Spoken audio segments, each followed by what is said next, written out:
Oasis fertility सोबत तुमची पेरेंटहुडची यात्रा सुरू करा in the good hands of science. मदत आणि पुनर्वसन विभागाकडून पीक नुकसानासाठी 2215 कोटी मंजूर। खरीप 2025 मधील मदतीचा शासन निर्णय जारी। जून ते ऑगस्ट दरम्यानच्या नुकसानग्रस्तांना मदत मिळणार। नुकसानग्रस्त भागांचा दौरा करा। मुख्यमंत्री फडणवीसांचे सर्व मंत्र्यांना आदेश। 10 दिवसात शेतकऱ्यांच्या खात्यात मदत जमा केली जाईल। मुख्यमंत्री फडणवीसांची माहिती। पावसाच्या थैमानामुळे राज्यभरात 8 जणांचा मृत्यू। 200 लोकांना सुरक्षित स्थळी हलवलं। 100हून अधिक जनावरं दगावली। मुख्यमंत्री फडणवीसांची माहिती। मुख्यमंत्री देवेंद्र फडणवीस आज लातूर आणि सोलापूरच्या दौऱ्यावर। दोन्ही जिल्ह्यातील पूरग्रस्त भागांची पाहणी करून नुकसानाबद्दल घेणार आढावा। उपमुख्यमंत्री अजित पवार पूरग्रस्त भागाच्या पाहणीसाठी करमाळा तालुक्यात दाखल। सोलापूरसह धाराशिव बीड जिल्ह्यातील परिस्थितीचा घेणार आढावा। अतिवृष्टीमुळे जिल्ह्यातील बाधित गावांना भेट देणार। उपमुख्यमंत्री एकनाथ शिंदे आज धाराशिव दौऱ्यावर। नुकसानग्रस्त जिल्ह्यात सर्व जीवनावश्यक वस्तू रवाना केल्या। शेतकऱ्यांच्या पाठीशी आहो, लवकरात लवकर नुकसानीचे पंचनामे करू, शिंदेंची ग्वाही। उद्धव ठाकरे पुढील 2 दिवसात धाराशिवचा दौरा करणार। कैलास पाटील, ओमराजे निंबाळकर यांच्याकडून ठाकरेंनी घेतली पूरपरिस्थितीची माहिती। पूरग्रस्त नागरिकांची मदत करा, ठाकरेंच्या शिवसैनिकांना सूचना। शंभूराज देसाई आज अहिल्यानगर जिल्ह्यात पूरपरिस्थितीची पाहणी करणार। नुकसानाचे पंचनामे झाल्यानंतर सरकार शेतकऱ्यांना मदत करेल, शंभूराज देसाई यांची माहिती। दिवाळीआधी शेतकऱ्यांना नुकसान भरपाई देणार, कृषी मंत्री दत्तात्रय भरणे यांची घोषणा। पंचनाम्याचं काम युद्धपातळीवर सुरू। राज्यात 70 लाख एकरावरील पिकांचं नुकसान, भरणेंची माहिती। आपण दुष्काळ पाहिला, मात्र अशी अतिवृष्टी पाहिली नाही। दुष्काळासाठी प्रसिद्ध असणाऱ्या जिल्ह्यात अतिवृष्टी झाली। शरद पवारांचं वक्तव्य। तर राज्यानं अतिशय वेगानं पंचनामे करून तातडीनं नुकसान भरपाई देणं गरजेचं, पवारांची मागणी। जाहिरातबाजीवर पैसे उधळण्यापेक्षा आपत्तीग्रस्त शेतकऱ्यांना तातडीनं मदत करा। राज्यातील नुकसानावरून ठाकरेंचा सरकारला टोला। लाखो हेक्टर जमीन खरडून निघाली आहे। खरीप पिकं शेतकऱ्यांच्या डोळ्यात देखत पाण्यात गेली। केंद्र सरकारनं शेतकऱ्यांना तातडीनं 10,000 कोटींची मदत जाहीर करावी, उद्धव ठाकरेंची मागणी। काहींना प्रत्येक गोष्टीत राजकारण करण्याची सवय, मात्र त्यावर प्रतिक्रिया देणार नाही। ठाकरेंच्या टीकेनंतर फडणवीसांचं उत्तर। मुख्यमंत्री राज्यात ओला दुष्काळ जाहीर करतील अशी अपेक्षा। तसंच सरसकट पंचनामे होण्याच्या आधीच शेतकऱ्यांकडे मदत पोहोच करा, रोहित पवार यांची मागणी। राज्यावर 9 लाख कोटींचं कर्ज। राज्य सरकार मराठवाड्याला किती मदत देईल माहिती नाही, संजय राऊतांचा राज्य सरकारवर निशाणा। अतिवृष्टीमुळे 34 ते 36 लाख हेक्टर पाण्याखाली। तातडीनं शेतकऱ्यांना हेक्टरी 50,000ची मदत करा, विजय वडेट्टीवार यांची मागणी। अतिवृष्टीमुळे बळीराजा चहूबाजूनं उद्ध्वस्त झालाय। देवाभाऊ कसली वाट पाहताय, राज्यात ओला दुष्काळ जाहीर करा, सुप्रिया सुळे यांची मुख्यमंत्री फडणवीसांकडे मागणी। पावसामुळे शेतकऱ्यांचा संसार उद्ध्वस्त, सरकारनं शेतकऱ्यांना तात्काळ मदत करावी, मनसे नेते बाळा नांदगावकर यांची सरकारकडे मागणी। धाराशिवमध्ये हवालदिल झालेल्या शेतकऱ्यांनी मंत्री महाजनांचा ताफा अडवून धरला। आमची जनावरं गेली, तात्काळ मदत द्या, शेतकऱ्यांची मागणी। तर पैसे घेऊन आलो नाही, प्रशासनाला मदत करायला सांगतो, महाजनांचं वक्तव्य। गिरीश महाजनांनी शेतकऱ्यांसाठी संकटमोचक व्हावं, महाजनांच्या वक्तव्याचा निषेध। चांगलं बोलता येत नसेल तर शेतकऱ्यांना भेटू नये, बच्चू कडूंची टीका। कर्जत तालुक्यातील मलठणमधील जिराफ वस्तीला पुराच्या पाण्याचा वेढा। पुरात अडकलेल्यांसाठी आमदार रोहित पवार मदतीला। एनडीआरएफच्या जवानांसह आमदार रोहित पवार पुराच्या पाण्यात उतरले। नागपुरात अनिल देशमुखांकडून अतिवृष्टीमुळे नुकसान झालेल्या पिकांची पाहणी। अतिवृष्टीमुळे संत्रा आणि मोसंबीचं मोठ्या प्रमाणात नुकसान। येलो मोझॅक रोगामुळे सोयाबीन पीक पूर्णपणे उद्ध्वस्त। मराठवाड्यात पावसाच्या हाहाकारामुळे बीड, जालना, धाराशिवमध्ये जलप्रलयासारखी परिस्थिती। पश्चिम महाराष्ट्रातील सोलापूरलाही पावसाचा फटका। राज्यात जवळपास 70 लाख हेक्टरवरील पिकं उद्ध्वस्त। सोलापूर जिल्ह्याच्या ग्रामीण भागातील शाळांना आजही सुट्टी जाहीर। खबरदारी म्हणून मोहोळ, करमाळा आणि माढा तालुक्यातील शाळांना सुट्टी जाहीर। छत्रपती संभाजीनगरच्या वैजापूर तालुक्यातील नारंगी सारंगी धरणातून विसर्ग। धरणक्षेत्रातील जोरदार पावसामुळे पाणीसाठा वाढल्यानं विसर्ग सुरू। नदीकाठच्या गावांना सतर्कतेच्या सूचना। धाराशिवच्या परांडा तालुक्यातील तांदुळवाडीतील अनेक नागरिकांच्या घरात शिरलं पाणी। खैरी नदीचं पाणी नागरिकांच्या घरात शिरल्यानं अतोनात नुकसान। बीडच्या हिंगणी हवेली गावात पुराच्या पाण्यात अडकलेल्या 9 लोकांचं एनडीआरएफ कडून रेस्क्यू। बीडच्या सिंदफणा नदीला पूर आल्यानं हिंगणी हवेली गावाला पुराचा फटका, शेती पिकांचं मोठ्या प्रमाणात नुकसान। धुळ्याच्या साखरी तालुक्यातील अक्कलपाडा धरणातून पांझरा नदी पात्रात विसर्ग। धुळे शहरातून वाहणाऱ्या पांझरा नदीला पूर। महाकालिका मंदिरापासून देवपुराकडे जाणारा पूल बंद।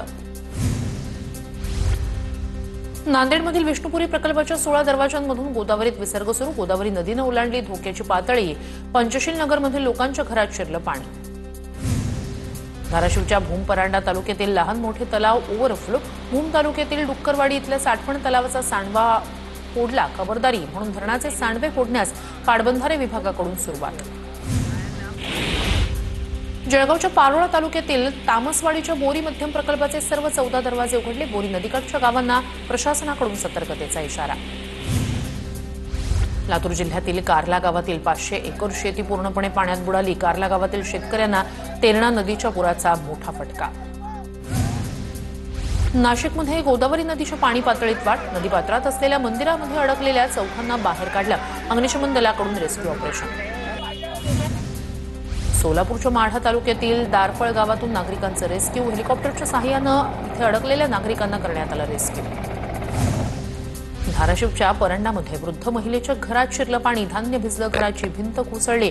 महापुरात घर संसार उद्ध्वस्त। लातूरच्या निलंगा तालुक्यातील गुंजरका गावात पूरस्थिती। उभं पीक पाण्यात गेल्यानं आजींनी फोडला टाहो। छत्रपती संभाजीनगर जिल्ह्यातील गिधाडा गावातील शेतकऱ्याचा अतिवृष्टीमुळे संताप। शिवारात पाणी साचल्यानं शेतकऱ्याचा संताप अनावर। जायकवाडी धरणातील विसर्गामुळे गोदावरीच्या पाणी पातळीत वाढ। बीडच्या परळी पोहनेर गावाला पाण्याचा वेढा। अनेक नागरिक गावात अडकल्याची माहिती मिळताच शरद पवार राष्ट्रवादी पक्षाचे राजासाहेब देशमुख पुरात अडकलेल्या गावकऱ्यांच्या मदतीला धावले। आमदार रोहित पवारांकडून जामखेडमध्ये पूरग्रस्त भागाची पाहणी। शेतकऱ्यांनी खचून जाऊ नये। रोहित पवारांकडून शेतकऱ्यांना धीर, प्रशासनाला मदतीच्या सूचना। सोलापूर जिल्ह्यात अतिवृष्टी आणि पुरामुळे 2 लाख हेक्टर शेतीचं नुकसान। जिल्हा प्रशासनाच्या प्राथमिक अहवालानुसार आकडेवारी समोर 11 तालुक्यातील 729 गावांना अतिवृष्टी आणि पुराचा फटका। छत्रपती संभाजीनगरमधील वैजापूर तालुक्यात अतिवृष्टी। वीरगावात अतिवृष्टीमुळे शेतात साचलं पाणी। पाण्यामुळे मक्याचं पीक आडवं झालं। गिरगाव परिसरातील हजारो शेतकऱ्यांचं मोठं नुकसान। जालना तालुक्यातील दुधना काळेगाव आणि आसपासच्या परिसरात अतिवृष्टी। खरीप पिकासह इतर पिकांना मोठा फटका। एका शेतकऱ्याचं 2 एकरावरील ऊसाचं पीक झालं आडवं। काँग्रेसच्या वर्किंग कमिटीची आज बैठक। बिहारच्या पाटणामध्ये 85 वर्षांनी होणार बैठक। बैठकीला सोनिया गांधी, मल्लिकार्जुन खरगे, राहुल गांधी उपस्थित राहणार। मतचोरी, बेरोजगारी, महागाई, महिलांवरील अत्याचारांसंदर्भात चर्चेची शक्यता। मुंबईतील मराठी संस्कृती जपणाऱ्या संस्था भाजपवाले मोडायला निघाले आहेत। भाजपला मुंबईत बिल्डर राज आणायचे। भाजपला स्थानिक मराठी माणसांची अजिबात पर्वा नाही। सामनातून हल्लाबोल। मालाड आणि माळवणीत लव्ह जिहादचं केंद्र। मुंबई भाजपचे अध्यक्ष अमित साटम यांचा आरोप। तर प्रत्येक गरबा रसिकांना टिळा लावणार। भाजप आयोजित मालाडच्या नवरात्रोत्सव मंडळाचा निर्णय। शिंदेंच्या शिवसेनेच्या राज्यभरातील प्रमुख पदाधिकाऱ्यांची बैठक। नेत्यांनीही कार्यकर्त्यांच्या निवडणुका स्वतःच्या निवडणुकांप्रमाणेच समजाव्या। एकनाथ शिंदेंच्या सूचना। वैभव खेडेकरांचा भाजप पक्षप्रवेश पुढे ढकलला। भाजप पक्ष कार्यालयाकडून 2 दिवसांनंतर पक्षप्रवेश होणार असल्याची माहिती। वैभव खेडेकर यांची प्रतिक्रिया। मुंबई शहराच्या जिल्हा नियोजन समितीची बैठक। 9 महिन्यांनंतर बैठक होत असतानाच अधिकारी उपस्थित का नाही? राहुल नार्वेकरांचा सवाल। म्हाडाचे उपाध्यक्ष संजीव जयस्वाल बैठकीला उपस्थित नसल्यानं नार्वेकरांकडून नाराजी व्यक्त। डीपीडीसीच्या बैठकीत निधीच्या मुद्द्यावरून ठाकरेंचे आमदार महेश सावंत आक्रमक। पोस्टर दाखवत सदा सरवणकर यांच्या निधीबाबतच्या वक्तव्याचा उल्लेख। माजी आमदारांना खूप निधी देऊनही कामं नाहीत, महेश सावंत आक्रमक। कुणालाही निधीचं वाटप करण्यात आलेलं नाही। महायुती सरकार कधीच विकासात राजकारण आणत नाही। सदा सरवणकर यांच्या दाव्यासंदर्भात उपमुख्यमंत्री एकनाथ शिंदे यांचं वक्तव्य। मुंबईच्या चारकोप इंडस्ट्रियल क्षेत्रातील ज्येष्ठ व्यावसायिकाची निर्घृण हत्या। 3घांना अटक, 1 जण फरार। ऑफिसमध्ये धारदार शस्त्रानं वार करत हत्या केल्याची माहिती। हत्येमुळे व्यावसायिक जगतात खळबळ। मुंबईत मोनोरेलला अत्याधुनिक करण्यासाठी तात्पुरती स्थगिती। 8 नव्या मोनोरेलच्या चाचण्यांना शनिवारपासून सुरुवात। 500 90 कोटी खर्च करून नवीन 10 मोनोरेलची खरेदी. म्हाडा कर्मचाऱ्यांना 25,000 रुपये दिवाळी बोनस. म्हाडा प्राधिकरणाच्या गेल्या आठवड्यातील बैठकीत प्रस्तावाला मंजुरी. ठाणे महापालिकेकडून बेकायदा बांधकामांना संरक्षण. माजीवडातील इमारतींवर कारवाईचे आदेश. उच्च न्यायालयाकडून पालिकेला खडेबोल. जाहिरात फलकांवर राज्यात निर्बंध. जास्तीत जास्त 40 फुटाचा जाहिरात फलक लावता येणार. मर्यादेपेक्षा अधिक आकाराचे जाहिरात फलक हटवले जाणार. इमारतीची गच्ची, आवाराची भिंत या ठिकाणी जाहिरात फलक लावण्यास मनाई. आंतरराष्ट्रीय मराठी मंडळ एक अभिनव उपक्रम राबवणार. छत्रपती शिवाजी महाराजांची ख्याती 7 समुद्रपार नेण्यासाठी उपक्रम. QR कोडद्वारे छत्रपती शिवरायांची माहिती जपानी भाषेत होणार उपलब्ध. मराठवाड्यातील अतिवृष्टीचा एसटी सेवेलाही फटका. महामार्गावर पाणी साचल्यानं एसटी बसच्या काही फेऱ्या रद्द. एसटीचं वेळापत्रक कोलमडल्यानं प्रवाशांचे हाल. आयसीसीनं अमेरिकेच्या क्रिकेट संघाला केलं निलंबित. आयसीसी सदस्य असताना USA क्रिकेटकडून सातत्यानं जबाबदाऱ्यांचं उल्लंघन. खेळाच्या प्रतिमेला धक्का पोहोचवण्याचा प्रयत्न असल्याचं आयसीसीचं म्हणणं.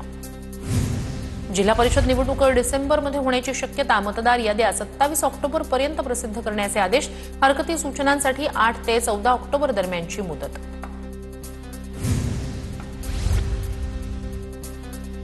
नवनाथ वाघमारेंची गाडी जाळणाऱ्याला पोलिसांकडून अटक. माझी गाडी जाळणारा मनोज जरांगेंचा निकटवर्ती असल्याचा नवनाथ वाघमारे यांचा आरोप. भंडाऱ्याच्या लाखनीमध्ये नाना पटोले यांनी कृषी विभागाच्या अधिकाऱ्याला झापलं. आपण नोकर आहोत आणि जनता मालक आहे असं म्हणत पटोले अधिकाऱ्यांवर चांगलेच संतापले. जालन्यात धनगर समाजाचा इशारा. मोर्चा. एसटी आरक्षणाच्या अंमलबजावणीसाठी धनगर समाज आक्रमक. शेकडो धनगर बांधवांच्या उपस्थितीत निघणार इशारा मोर्चा. नागपूरमध्ये पिकांच्या पंचनाम्यासाठी महिला शेतकऱ्यांचं तहसील कार्यालयात आंदोलन. नरखेड तहसीलदारांच्या केबिनमध्ये भजन. फळगळ आणि पिकांच्या नुकसानीच्या पंचनाम्याची मागणी. ठाण्यात नवरात्रोत्सवानिमित्तानं महिलांसाठी विशेष रास गरबा. लोकमान्य नगरमधील विठ्ठल क्रीडा मंदिरात गरब्याचं आयोजन. 9 दिवस फक्त महिलांसाठी गरबा. ठाकरेंच्या शिवसेनेचे उपनेते शरद कोळी यांच्यामुळे उपविभागीय प्रांताधिकाऱ्यांकडून तात्काळ एसटी प्रमाणपत्र देण्यास सुरुवात. 8 दिवसापासून कन्नड इथे सुरू होतं कोळी बांधवांचं आंदोलन. शिंदेंच्या शिवसेनेच्या बैठकीला स्वराज्य पक्षाचे नेते अंकुश कदम यांची हजेरी. ऐरोली विधानसभा मतदारसंघातून गणेश नाईकांच्या विरोधात लढवली होती निवडणूक. बैठकीला उपस्थित राहिल्यानं शिंदे सेनेत प्रवेश करणार असल्याच्या चर्चा. ओएसिस फर्टिलिटी सोबत तुमची पेरेंटहुडची यात्रा सुरू करा. In the good hands of science.